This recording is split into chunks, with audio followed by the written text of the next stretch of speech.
Homélie du Père Gilbert Adam sur l'Évangile selon saint Matthieu, chapitre 19, versets 3 à 12. Les pharisiens s'approchèrent de lui pour le mettre à l'épreuve. Ils lui demandèrent: Est-il permis à un homme de renvoyer sa femme pour n'importe quel motif? Il répondit: N'avez-vous pas lu ceci?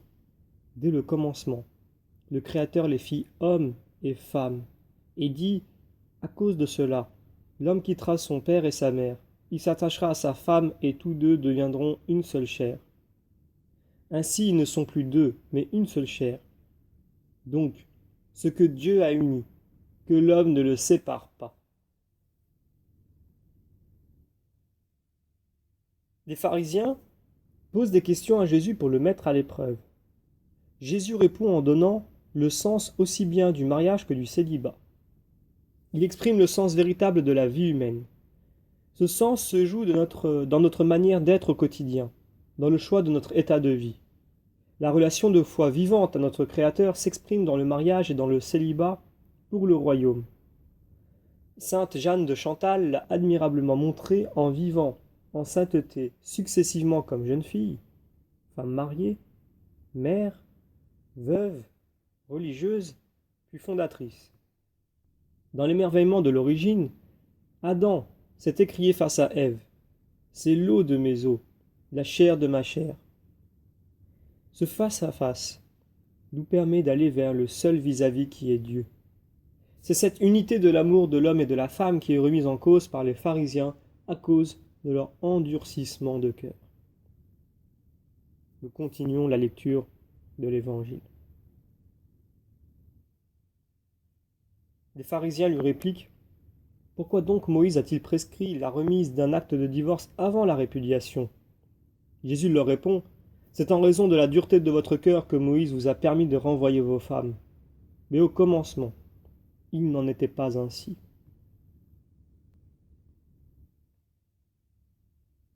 Au-delà de cette épreuve tendue à Jésus, il s'agit dans nos relations de l'unité, de l'amitié et de l'amour.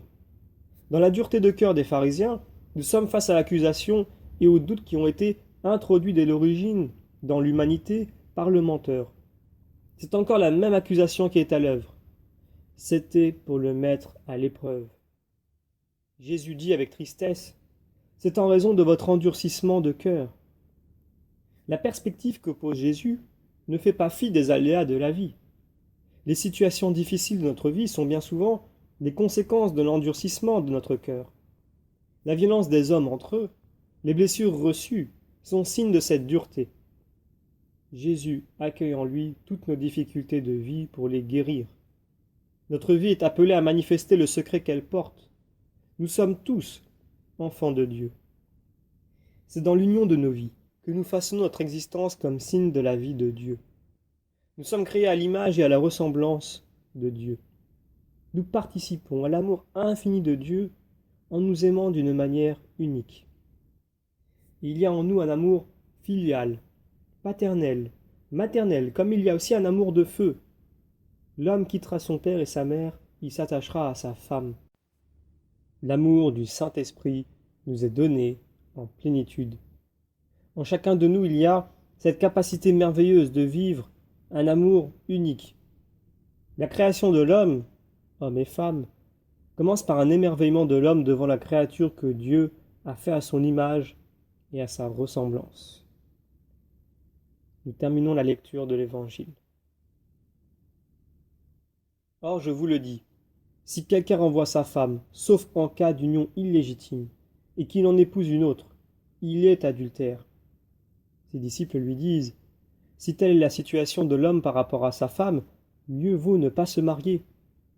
Il leur répondit: Tous ne comprennent pas cette parole, mais seulement ceux à qui cela est donné.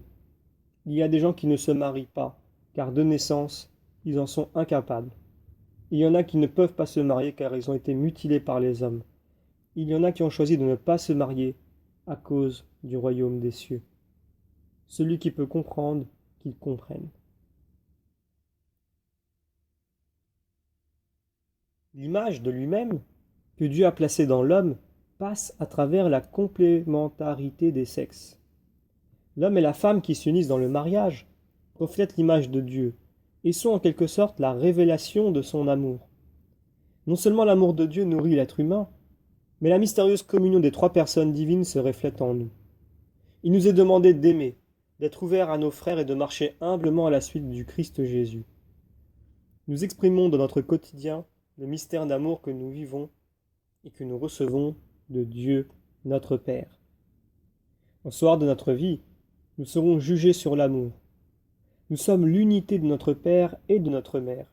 Nous ne sommes ni l'un ni l'autre, nous sommes un autre, et pourtant nous sommes quelque chose de leur unité.